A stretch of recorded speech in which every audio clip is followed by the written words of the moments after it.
Hi and welcome to the Global Travel Planning Podcast. I'm your host, Tracy Collins, who with my expert guests will take you on a weekly journey to destinations around the globe, providing travel inspiration, itinerary ideas, practical tips and more to help you plan your next travel adventure.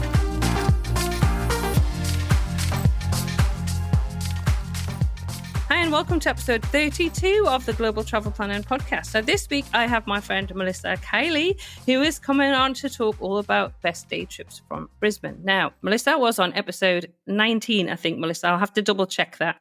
When we talked about Queensland, it was Introduction to Queensland, which has been a really popular episode. So Melissa and I spent some fantastic couple of days with Moreton Bay region recently. Didn't we, Melissa? Do you want to introduce yourself before we start talking about what we got up to?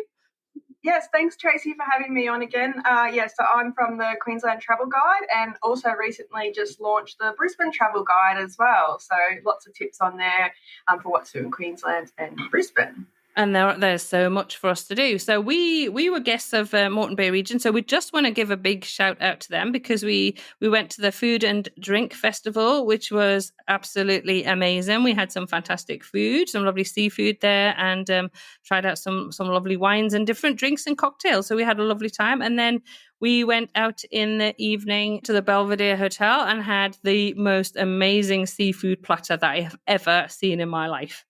It was amazing, wasn't it? It was incredible. I will put some pictures in the show notes. And then the next day we went out with Brisbane whale watching out to see the humpback whales migrating to far northern Queensland at the minute to go and have their babies. And well, that was an experience, wasn't it?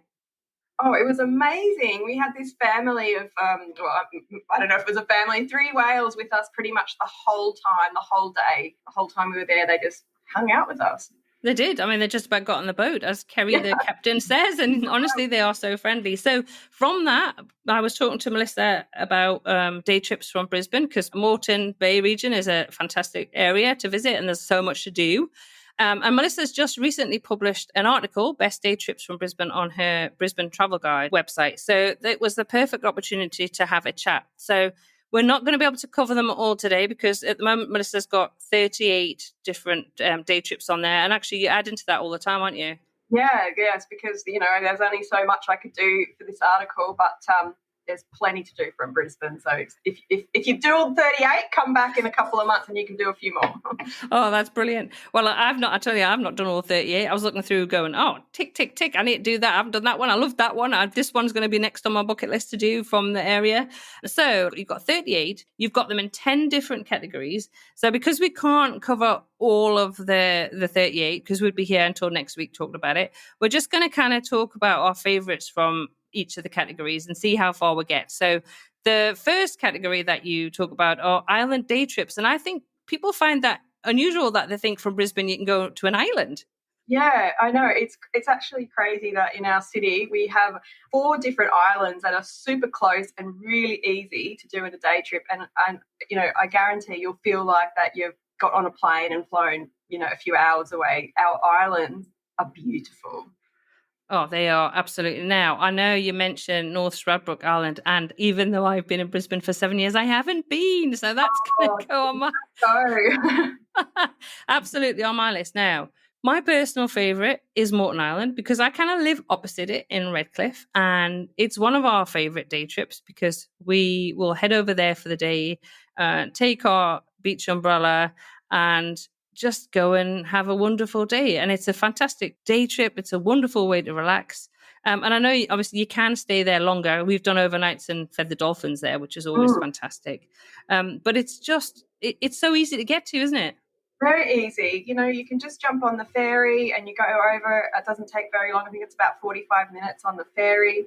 And, like you said, you can just take your beach chair and just hang out on the beach. But also, there's lots of different tour packages that you can purchase. So you might get a snorkeling package, you might jump on a 4-wheel drive package.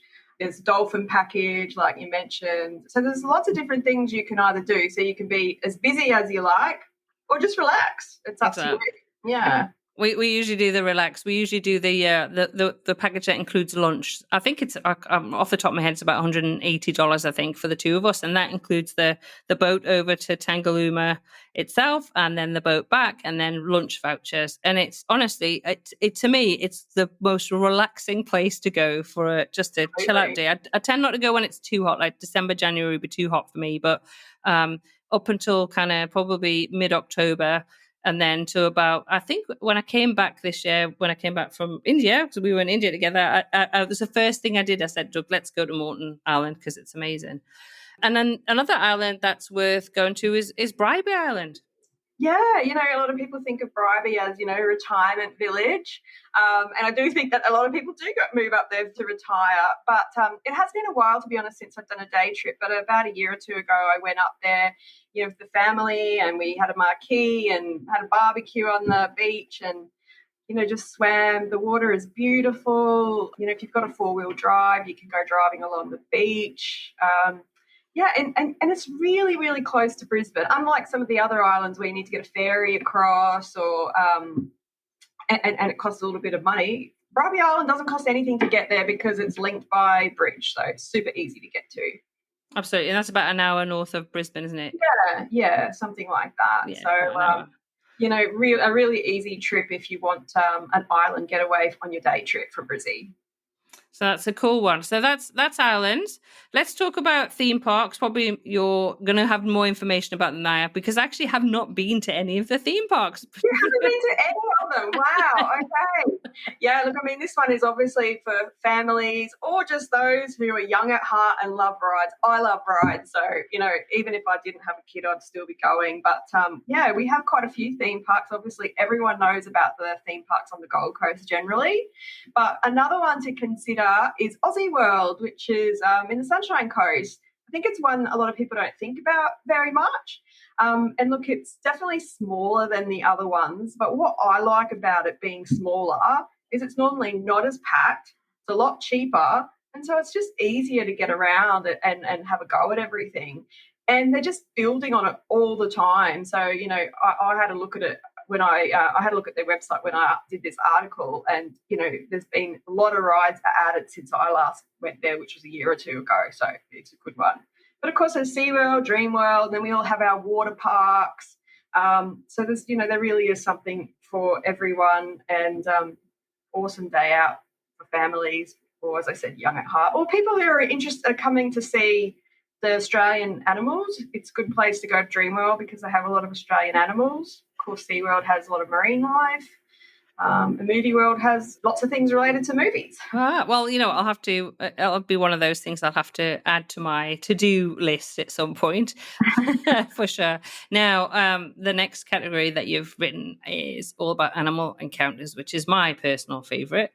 And we had the perfect example of this at the weekend when we went out with Brisbane whale watching. And we are, I think, probably one of the premier places in the world to actually watch the humpback whale migration. And it is incredible, absolutely incredible. It really was. I've done whale watching a couple of times from a few different places now, but I think the one that we just did on the weekend with Brisbane whale watching from Redcliffe was probably, even though we saw like 3 whales, they were with us the whole time, so we saw so much action from them. I don't think I've seen that much action from all the times I've done whale watching. It was just incredible. It was really incredible. But yeah, of course, we went with Brisbane whale watching, but you can do whale watching on the Gold Coast, on the Sunshine Coast. But for those who are in Brisbane and want something close by, it's so easy to go to Moreton Bay and go out. You can just easily leave home from Brisbane in the morning, do a couple of hours on the boat, and be back by the afternoon. Super easy. Oh, absolutely. Well, you can get the train to you can get the train to Kippering, get the bus down to Redcliffe Jetty, and jump on with Brisbane whale watching and go out for the few hours, and then you're back in sort of early afternoon, and you can head off. I mean, it's just. I have to say, I just feel it's such a privilege to be able to see it. And I just love the Australian animals to see them. And another place, obviously, it's always nicer to see them in the wild. But obviously, yes, it is. And we can go and see kangaroos like fairly close to where I live, actually. In Redcliffe, there's not too, we can go Yeah. and see kangaroos in the wild. But obviously for some animals, it's a little bit harder to see them. And so there were a couple of places that when we first arrived in Australia 7 years ago that were top of our list. And one was Australia Zoo because, crikey, you have to go to Australia Zoo. You do have to go to Australia Zoo if you can. But, for those in Brisbane, it can be a bit far, and because you can easily spend the entire day at Australia Zoo and still not see everything. It is huge. So whilst that would be my number one place that I'd recommend visitors to go, if you're short on time and you are in Brisbane, then Lone Pine is also a good one. Smaller, easier, and super close. It's in Brisbane City, so it's really, really easy. And you know what my favourite way to go to Lone Pine is?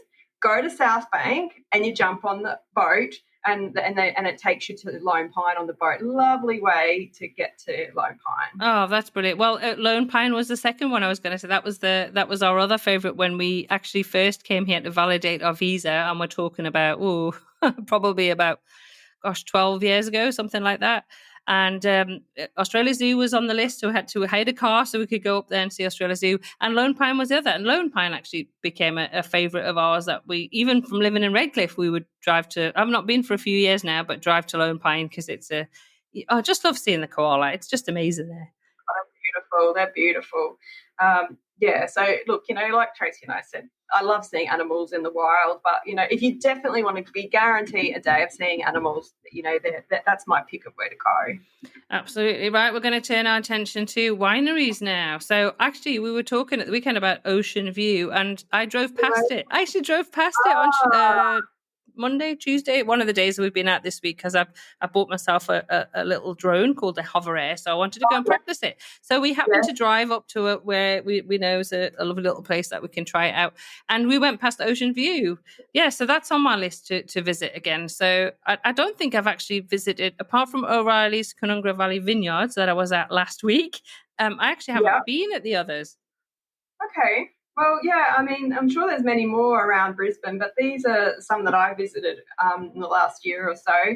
Sirame, of course, is fantastic. They have a lot of concerts there, which is super fun. So I've been to a few concerts there and had enjoyed some of their beautiful wine, but excellent for families. You can take a picnic, or they have, like a cafe-style menu where you can buy pizzas, heaps of grass. That's actually the good thing about wineries, heaps of grass area where your kids can run around, throw a picnic blanket on the ground, bring some cards. They often have a little band playing. Sometimes they might have some stalls or markets. It's just a great day out for everyone. So, and you can enjoy some beautiful wine. And you said you've been to O'Reilly, so, you can walk an alpaca if you want as well. Yes. I always stop off to see the alpacas. We stopped off for lunch on the way up to actually stay at O'Reilly's Rainforest retreat. We went up there last week for a few days because that's a beautiful. We'll talk about that actually because we're going to do a weekend getaways from Brisbane, and that's a perfect one. I think we'll include in that one. And obviously there's Mount Tambourine because you've got the wineries up on Tambourine Mountain as well. So there's So I mean, there are some fantastic wineries within a day trip visit from Brisbane. So if that's your interest, absolutely you can incorporate those into your trip. The ones I've got in my articles are ones that you can really spend an entire day there. Mm-hmm. That they're set up for you to hang out. So yeah, definitely look them up if you're. I think they're great. Like I've been to a lot of these when it's my birthday and invited some friends along and we've hung out for the day. They're just great spots to go. Oh, perfect. Now we have got parklands is our next category. And I love the fact you start off with one that's just beside where I live, which is the Settlement Cove Lagoon in Redcliffe. We are so fortunate and so lucky to have that lagoon. It is fabulous. I know, and the funny thing is the second one on the list is right where I live. So where you're winning, Tracy, is yours is right on the waterfront. Mine's not on the waterfront, but we're really lucky in Brisbane that we have quite a few of these places that are free, and they're just these beautiful man-made lagoons. For anyone who's been to South Bank, you'll know what we're talking about. I didn't include South Bank because that's in Brisbane, so obviously you can spend the whole day at South Bank as well. But these ones are day trips from South Bank. And so the good things about these is, the kids can have a swim, bring a picnic or maybe grab some fish and chips, an ice cream. They're just perfect, especially at this time of year where it's starting to get warm. These places are really popular for families and they're free. So it's so cool. Oh, honestly, it's incredible. It was one of the things when I first moved to Australia that kind of just blew my mind, really. That there's this fabulous lagoon. There's barbecue areas that are spotlessly clean. There's a fantastic play areas for the children. That is all of this is free. It's all clean. It's all safe. It's just fantastic. And if you go down there on a Saturday and Sunday, you will see so many families that are spending the day there, kids having a fantastic time. And it's like at South Bank, as you say, these facilities that Australia has, that we have in Queensland, that we have near Brisbane, are just on another level. There's something else, Yeah, and there really are. And I'm always so thankful that we not only have these, but they're so well looked after. That's a yeah, big thing coming from the UK, and I've said this before, that chances are that unfortunately they potentially would get vandalized. There'd be glass in the pool. I'm not going to. It's a sweeping statement, but I just know that those sorts of things that happen. Whereas I've had friends come over from the UK and they cannot believe it. They cannot believe that the yeah. barbecue, it's all free and it's all perfectly spotlessly clean and sorted. And something we haven't mentioned is all these places also have lifeguards. Like, Yes. so, they're patrolled. I mean, obviously you watch kids yourself, but they are patrolled as well. So, the kids are safe. And look, if you've been to South Bank a lot, and why not try one of these other ones as well? Like, like I said, one of the Orion Lagoon is where I live in Ipswich. If you haven't been here, then come out and see something different. And the good thing, unlike South Bank, you can park your car there for free. So see a different parklands than you've already seen. But yeah, they're just so beautiful. Well, and I was going to say, I know it's the 10th category that you've got, which is markets, but because I live in Redcliffe, a fantastic thing to do. You could come out with your family, you get yourself set up at the lagoon. You can leave your kids with your husband or whatever, and you can go and have a little wander around the Redcliffe markets, which are always fantastic on a Sunday morning, and then mosey on back down, and yeah, just have a really lovely day. Right. We actually, I know that in Redcliffe you have the markets on every weekend, but in Springfield, with near the lagoon, we also have markets too. But I think they're on twice a month on a Sunday. They're not in this article. But if you are coming to the lagoon out here in Springfield, that's another idea. Check up to see when the market's on, so you can do both, like you've recommended for Redcliffe. Excellent. Yes, just a great opportunity to do that. So the next thing you've got is on the list is national parks. Aha. Now, again, I've just mentioned that I've just been actually to Lamington National Park because I was at O'Reilly's. And again, we are just so fortunate in Southeast Queensland that we have just some fantastic national parks. We have so many, and I've only included three. I mean, I probably could have included 23, but I just included probably, some of the most popular ones from Brisbane. And look, Tamborine's probably the most easily accessible from Brisbane. Springbrook and Lamington are a little bit further away, but they're still accessible in a day trip. And they have so many different walks. So, you can do some that are from like 5 minutes to a waterfall to some that are like 2 hours, 3 hours, a whole day worth of walk. So if you've got little kids or people with mobility issues, there's still a perfect walk for you. So don't think, my little son's not going to be able to do that walk. There is a walk that you can do, I guarantee it. You'll see beautiful waterfalls, beautiful lookouts, hopefully some wildlife. Some of them you're even allowed to swim in the rock pools. So, but check that out before just jumping in. Yeah, oh no, they are fantastic. And UNESCO, I think they're UNESCO World Heritage as well. Yeah. I think all of those three are as well. Yeah. And Some beautiful. I know Tambourine Mountain was a personal favourite of ours for a few years. We used to go every weekend just about to Tambourine Mountain. We've stayed at quite a few of the accommodations options on Tambourine, and there's a lot to do in Tambourine Mountain as well. There's a lot to see. There's lots of Yeah. places to visit. So that's a great. We'll probably cover that one on our weekend getaway ones, I think. But Yeah. absolutely. So let's talk about the next category, which is Queensland beaches. Wow. Oh my gosh. I say I've only listed, a few, but I still have quite a few there. I listed my personal favourites actually, Yeah. but we have so many beaches that, we could do an article. Actually, I do have articles just on Queensland beaches, but obviously that is probably when people think of day trips from Brisbane, they probably normally think of a day at the beach. And of course, it is a beautiful day, so why not? But there's beaches for everybody. Like if you're into the surf, if you're into boogie board, if you want calm water, if you want to eat, a fine dining place, if you want fish and chips, whatever it is that you want, that is the perfect beach for you. Oh, absolutely. And What's your favourite beach, Tracy, for a day trip? I was just going to say that your very first one that you've listed, Noosa is always my favourite. And the reason unless I'm going over to Moreton Island, because I absolutely love that beach there. But for me, if I'm jumping in the car and doing a day trip, and usually when people visit us in Australia, we head up to Noosa. And the reason I like Noosa is that it's protected by the headland. So it's I don't particularly like waves. In fact, I don't like waves. Not even don't particularly. I just don't like waves. So for me, it's got to be a really calm beach, and that's a beautiful beach. But not only that, you've got the main street behind, which has got fabulous places to eat. There's some gorgeous boutique shops there. So again, it could be a weekend getaway, but it's always a really good day trip when we go up there. So I really enjoy it. And then obviously we've got the Gold Coast and we've got the Sunshine Coast. So you've got your kind of pick of choices which direction you want to go. Surfers Paradise is also one that we've been to quite a few times, and of course Caloundra, Coolum. You've mentioned all our favourites as well.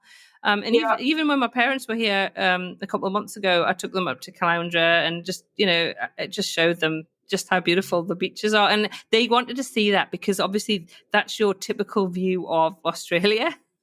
Yes, I have to say, like for people who are coming from out of town, can I recommend going to Burleigh Heads and going and having lunch or even just a drink at the pavilion there? It's it's like a 2 or 3 story building and it's right on the rock, so it's high, and if you can get a seat on the balcony or by a window, you look over the water, and this water is crystal clear. You can see the bottom, you can see the sand, and you've got the surfers and the swimmers, and it's just amazing view. I just love sitting there. So I like going there in the winter when I'm not going to get in the water, and I just sit there and watch everyone else in the water. But on a sunny day, it's so pretty. It's just beautiful. I mean, we just have so many. I think I read somewhere that in your entire life you're probably struggling to go to every beach in Australia. There's so many of them. Oh yeah, even just every beach in Queensland, you probably would struggle. I absolutely can imagine, totally. And I mean, I think as well, what you learn when you live in Australia, and I know we have lots of Australian listeners as well as listeners from around the world, but for those of you who don't live in Australia, like Australians are so well kind of prepared for the beach. I think it's just like with all you kitted out with all the stuff. Like we bought a cart to pull all the bits and bobs to take on the beach.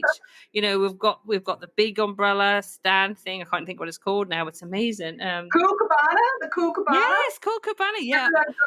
I couldn't wait to buy one of those. I mean, we took that onto Moreton Island when we were there in March, and that's fantastic as well because you're under that. Yeah. Oh, I mean, honestly, it really is. It is just as good as everybody imagines it's going to be. Yeah. You should put a link in the show notes, Tracy, because if you don't have a Cool Cabana and you're going to the beach, you need to get one. Oh, 100%. Oh, yeah, absolutely. Unless you come to stay with me, a member of my family, and then I'll lend you mine. Otherwise, you need to buy one. Okay, let's talk about food. Yeah. Well, I mean, we have lots of any of the things we've already mentioned could be food related, but I was just trying to think of ones that are just about food. And so the ones I came up with, firstly, I have to say a technicality, Tropical Fruit World is not in Queensland, but this is an article about day trips from Brisbane. So it's just over the border in New South Wales in the beautiful Tweed Valley, which that is so beautiful. But Tropical Fruit World is this amazing place with all these exotic fruits. Like you won't have even heard of pretty much most of them. It's true. And you drive around a little tractor and you see them all, and then you get to eat them all. It's a beautiful spot in the Tweed, and well worth it. And they've got lots of yummy food like ice creams and stuff at the cafe there as well. Yeah, they do. Yeah, that's a great place to visit. Now, the next one you've got on the list is the Ginger Factory. Now, I don't like ginger, but my mom and my daughter and my husband do. Well, when I first went there, I went, oh, ginger. But, you taste a lot of the stuff and it's really good. Like, they've got ginger ale and, ginger sweets and I can't even think of some of the other stuff, but it's actually quite yummy. And it's not just about eating ginger either. Like, they have like a little tour in their factory, which is kind of cool. They have a train around the property, which is quite nice. And then for kids, there's like a ride, which you chase a gingerbread man around the world. Yeah. Maybe if you don't have kids, give that one a miss. But for kids, it's really fun. They have a play area and a cafe. So yeah, it's a really nice day out up in the Sunshine Coast hinterland. So you could do that while you're at the beach or while you're exploring the hinterland as well. And that's the thing about these day trips is that we've got from Brisbane, you've basically got the Gold Coast, you've got the Sunshine Coast, and you've got the Sunshine Coast hinterland and the Gold Coast hinterland. So you've basically got 4 areas. And then in between that, you've got Moreton Bay region as well, which is pretty huge, which has also got so much to offer. So that there's basically 5 different areas that you can choose from for day trips that are all easy to get to from Brisbane. And we've also got some cities, larger towns that are also worth visiting. And it's really interesting because I was talking about Samford the other day, because I know you've mentioned Samford in your list. Yeah. Well, the reason, the reason why I mentioned Samford was because when we were on that trip, a lot of people were talking about that, and I was like, that's a really good one to add to this article. And look, I only mentioned 3 in here, but there's obviously many, many, many great towns or cities that you could visit from Brisbane. But Maleny is a super popular one on the Sunshine Coast hinterland. When everyone thinks of the hinterland, they often think of Maleny with good reason. Yeah. You've got beautiful wines, foods, national parks, lovely walks. I'm actually going to Maleny in a couple of weeks for a wedding, which is going to be amazing. Oh, yeah. What a beautiful place for a wedding. I know whenever anybody visits us in Australia, we always go to Montville and Maleny. We always do that drive. It's just so lovely. And you get some beautiful views as well over the Sunshine Coast from up there. It's lovely in the winter as well because it gets so cozy up there as well. I mean, we've stayed quite a few times, but yeah, it's a fabulous place to visit. And another place that you've mentioned actually is Toowoomba, which I mean, I love Toowoomba for the flower festival, which is always so special. Yeah, Toowoomba is really is probably not one that comes to mind for a lot of people. But the reason why I mentioned it is, like, I don't know, for me, it's got a really nice heritage feel, like a lovely old building. Even just driving around like the residential streets, you have lovely wide streets with beautiful, like, gigantic trees, that cover the roads. It's beautiful. Of course, they have the flower carnival that you mentioned. They also have a beautiful picnic area with lovely views over the range, little food stalls, cafes. I believe I haven't seen it myself, but they're getting a little bit of a reputation for having some nice street artwork. Oh, yes, they do. And they do. And they have the Comic Co Museum out there as well. Yeah, I mean, Doug and I think the first time we went out to Toowoomba, we kind of accidentally stumbled on the street art. I hadn't read about it, and which is remiss of me because there is stuff on the internet about it, but we probably hadn't done any research. We're driving somewhere, and I just love street art. So we actually went back for a long weekend so that we could see all of the street art. So we did this trail and we took all the pictures. And so that was really fun. So that's a fantastic place to visit. And obviously the Flower Festival was amazing. So again, absolutely worth doing. So to get there how long would it take to get to Toowoomba from Brisbane? It depends whereabouts you are. Like, I'm in the west of Brisbane, so it takes me about an hour and a half to get to Toowoomba. But, probably closer to Brisbane or in the north, you're looking at 2 hours, maybe 2.5, depending on how far north you are.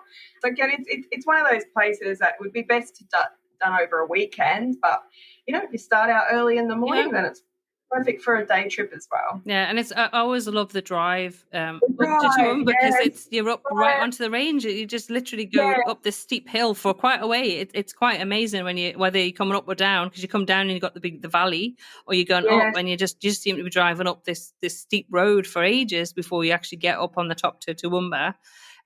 So it's amazing.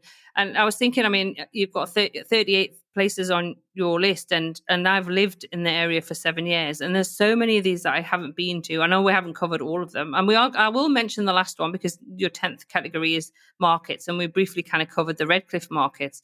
But you've also mentioned the Yamundi markets, which is another favourite of ours.